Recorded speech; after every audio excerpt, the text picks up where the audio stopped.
Hello, everyone. Gordon Turnbull for John Knox Church. The last time we spoke, I asked us to think about reconciliation, and we looked at a passage from the fifth chapter of Second Corinthians. And I want to look back at that passage again and go for a deeper dive on one particular idea. In chapter 5, verse 16, Paul says, "From now on, we regard no one from a human point of view.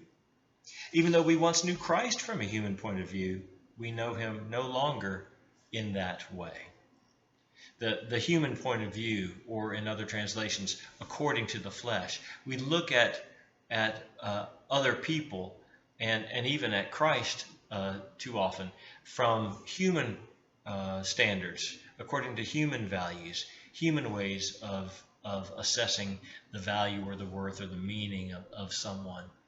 And what Paul's doing, I think, is inviting us to allow God to open our eyes in a brand new way, to seeing who Jesus is, and through Jesus to see who everyone else is, including ourselves. When Paul says, "I once knew Christ according to a human perspective, but now I no longer see him that way," I think he's saying, I have utterly revalued my sense of who Jesus was. And I believe that revaluation is the same work that Paul's asking us to do as followers of Christ. Think about all of the ways that we look at other people.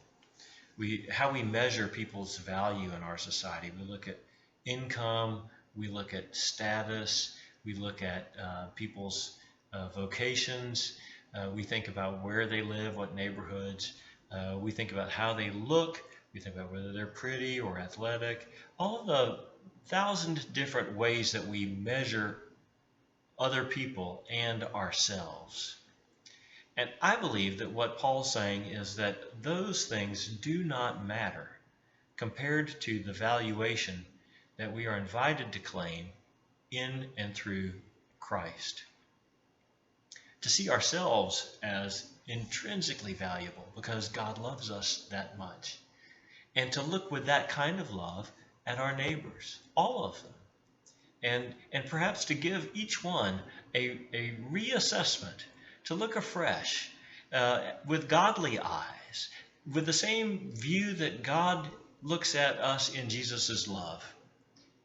Well, if we were to see our neighbors that way, we would have a radically different society. And if all of us did so, then we would be celebrating goodness and blessing in abundance, and not bumping up against this intractable problem of injustice and need for reconciliation.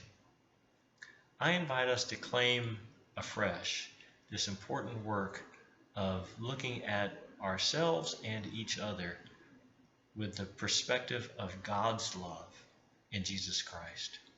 Do that good work, and let today be a day in which we discover a new way of thinking that leads us into a new way of behaving.